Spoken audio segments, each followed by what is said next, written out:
जायफोर जोंनि बे ओनसोलनिफ्राय आर्मी पुलिस बायदिसिना माने डिफेन्सआव साख्रि मावनो नागिरो जोंनि लाइमोन सेंग्रा सिख्लाफोर जायनि बैसोआ दासिमबो 25 बोसोर बाराखै बेबायदि सेंग्रा सिख्लाफोरखौ मोनफ्रोमबो डिस्ट्रिक्टआव फ्रि अफ कस्ट थाइसेबो थाखा लायालासिनो बिथांमोना माने ट्रेनिंनि बेबस्था खालामगोन जाहाथे जोंनि बे ओनसोलाव थानाय बेकार सेंग्रा सिख्लाफ्रा जाहाथे पुलिस साख्रि मोननो हायो आर्मी मोननो हायो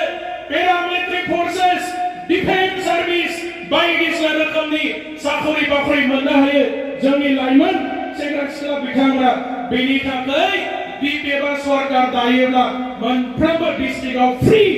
थाइसेबो थाखा लायालासिनो ट्रेनिंनि बेबस्था खालामनाय जागोन नांगौ ना नाङा होनांगौ नङा होमबा किन्तु प्रमोद बर' डांगरिया 2021-22-23 24 সনত তেখেতে মানে আমার যুবক যুবতীসকল আর্মি পুলিশ প্যারামিলিটারি ফোর্সেস বিভিন্ন ধরনের ডিফেন্সৰ চাকৰি দিম বুলি আমাৰ ল'ৰা ছোৱালীক হাফ পেন্ট পিন্ধাই তেওঁ মানে ৰাতিপুৱাই শাৰীৰিক তেওঁলোকক ফিজিকেল ট্ৰেইনিং কৰাইছিল আজি চাকৰি কৰ प्रमोद बर' इउपिएफआ थगायबाय साख्रि होनानै ट्रेनिं खालामदोंमोन गोबां सेंग्रा सिख्लाफोरखौ बै फुटबल फिल्डआव खारहोदोंमोन दिनै सासेनोबो दिनै पुलिसनि साखरि होनो हादिया इउपिएफ सरकारा खोथा बुङै सेस 5 बोसोर सम ओरैनो बारलांबाय किन्तु दिनै रावबो जोंनि लाइमोन सेंग्रा सिख्ला बिथांमोना दिनै आर्मी पुलिस डिफेन्सआव माने साख्रि मोननो हायाखै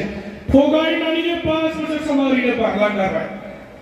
रावबो साख्रि होयासै जोङो बोसोरफ्रोमबो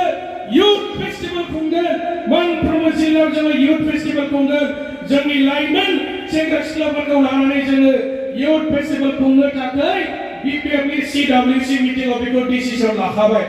बोसोरफ्रोमबो खुंनाय जागोन আমার যুবক যুবতী সকলের কারণে যুবক সমারোহ প্রতিটো বছরে প্রত্যেক জেলা বিপিএফ দলে এই যুবক সমারোহ পাতিবৰ কাৰণে আমাৰ বিপিএফ দলৰ কেন্দ্ৰীয় মিটিঙত ইতিমধ্যে সিদ্ধান্ত গ্ৰহণ কৰা হৈছে আৰু এটা চৰকাৰ গঠন কৰাৰ লগে লগে আমাৰ উঠি অহা নৱ প্ৰজন্মৰ যুৱক যুৱতীসকলৰ কাৰণে মানে ইউথ ফেষ্টিভেল প্ৰতিটো বছৰত আমাৰ বিপিএফ দলৰ নেতৃত্বত আমি কৰা হ'ব এটো ইতিমধ্যে ডিসিশন হৈ গৈছে আমাৰ আৰু ইয়াৰ বাহিৰে যিসকল ল'ৰা ছোৱালী এমএ পাছ কৰাৰ পিছত উচ্চ শিক্ষা গ্ৰহণ কৰিব বিচাৰে ডক্টৰেট ডিগ্ৰী ল'ব বিচাৰে তেনেকা ল'ৰা ছোৱালী আমাৰ ছাত্ৰ ছাত্ৰীসকলক ডক্টৰেট ডিগ্ৰী কৰিবৰ কাৰণে বিপিএফ চৰকাৰ গঠন কৰাৰ লগে লগে তেখেতসকলৰ মানে স্কলাৰশ্বিপ দিয়াৰ ব্যৱস্থা কৰা হ'ব स्कॉलरशिप होनाय जागोन जायफोर एमए पास खालामखांनायनि उनाव डक्टरेट माने डिग्री खालामनो नागिरदों बेबायदि लेखा गोरों जोंनि स्टुडेन्टफोरनो लाइमोन सेंग्रा सिख्लाफोरनो डक्टरेट डिग्री खालामनो थाखाय बिपिएफआ सरकार दानाय लगे लगे 2 लाख 3 लाख 4 लाख बेसेबां थाखा नांगौ जायो बेखौ मोनसे बाजेट बानायनायनि गेजेरजों जोंनि एडुकेशन डिपार्टमेन्टनिफ्राय जोंनि माने जायफोरा डक्टरेट डिग्री लानो नागिरदों बिथांमोननो स्कलारशिप होनाय जागोन मोजां जोंनि न' बानायजोबो जाहाथे जोंनि फरायसाफोरा डक्टरेट डिग्री खालामनो हायो जायफोरा बिराद गिदिर गिदिर इन्टारभिउ जोंनि नेशनेल लेभेलनि परीक्षा लिरनो नागिरदों सोरबा माने इउपिएससि एपिएससि